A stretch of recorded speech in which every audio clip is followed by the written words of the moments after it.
اگر قرآن پڑھ رہا ہے اور تزکیہ نہیں ہو رہا اس سے اس کا، سر یہ تو بڑا مریض ہے، بہت بڑا مسئلہ ہے کہ قرآن پڑھا جائے اور دل شیشے کی طرح صاف نہ ہو، قرآن پڑھنے والا ہو مگر شہرت کا بھوکا ہو۔ تو نبیوں نے آ کے اس قرآن سے تزکیہ کیا، لائٹیں بند کر کے اللہ کی ضربیں نہیں لگوائیں۔ یہ بڑا مسئلہ ہے اس قوم۔ جس تربیت میں قرآن نہیں، جس نصاب میں قرآن نہیں، جس خاندان میں قرآن نہیں، جس قانون میں قرآن نہیں، اللہ کی وحی نہیں اور حدیث نہیں، وہ کبھی بھی پاک نہیں ہو سکتا۔ جو قرآن زیادہ تلاوت کرنے والے ہیں نا، ان کو یہ زیادہ دنیا کی باتیں نا پسند نہیں ہوتی۔ ایک آدمی کے قرآن کے لیول کا چیک یہاں سے لیا جا سکتا ہے کہ اس کی زبان پر بات کیا اور کتنی بات ہے، یہاں سے پتہ چل جاتا ہے کہ دین قرآن نہیں ہے اس کی زندگی۔ جس زبان پر قرآن ہوگا اس پہ دنیا نہیں آ سکتی، یہ شان ہے اس زبان کی، دنیا اس کے منہ سے نکل ہی نہیں سکتی جس کی زبان پہ قرآن ہوتا ہے۔ یہ پہلا اصول انبیاء نے ایک اسلامی معاشرے کا رکھا تھا، یتلو علیہم آیات قد جاءتکم موعظۃ من ربکم وشفاء لما فی الصدور۔ اگلا جو مسئلہ ہے نا، دوسرا کام نبیوں نے کیا کیا؟ آ کے قوموں کو تلاوتیں کی، قرآن سنایا، پھر ان کے اندر کی نفسیاتی ناپاکیوں کو صاف کیا، ان کے نفس کی غلاظتوں کو پاکیزہ کیا، یزکی، تزکیہ نفس کیا۔ تو اگر قرآن کی تلاوت نہیں ہے کسی گھر میں، کسی جسم میں، کسی سینے میں، خلاص۔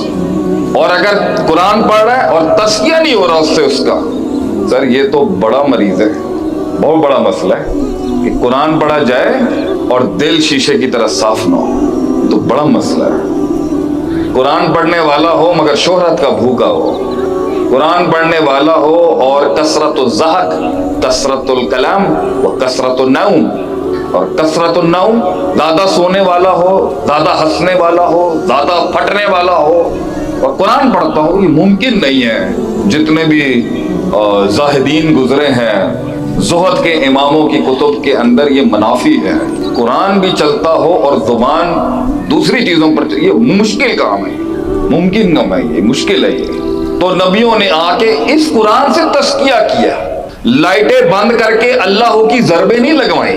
یہ بڑا مسئلہ ہے اس قوم کہ جب یہ کوئی رہبر بھی تلاش کرنے جاتے ہیں نا، تو ان کو وہ چاہیے جس کے ساتھ جڑے ہوئے کچھ عجیب و غریب ملفوظات، عجیب و غریب ششکے بازیاں، نہیں نہیں نہیں نہیں، وہ تزکیہ ہی باطل ہے جو بغیر قرآن کے اور حدیث کے۔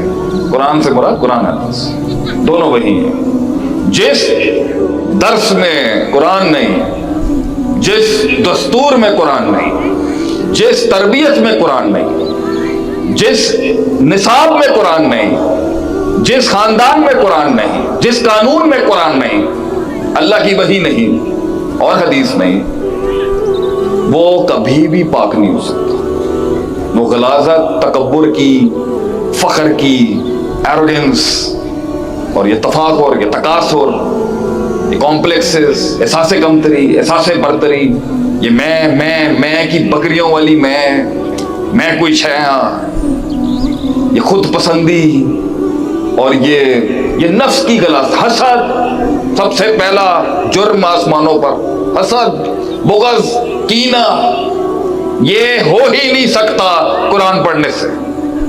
قرآن تو چھرے چلاتا ہے انسان کی ان غلاظتوں پہ، امراض القلوب پر چھرے چلاتا ہے قرآن۔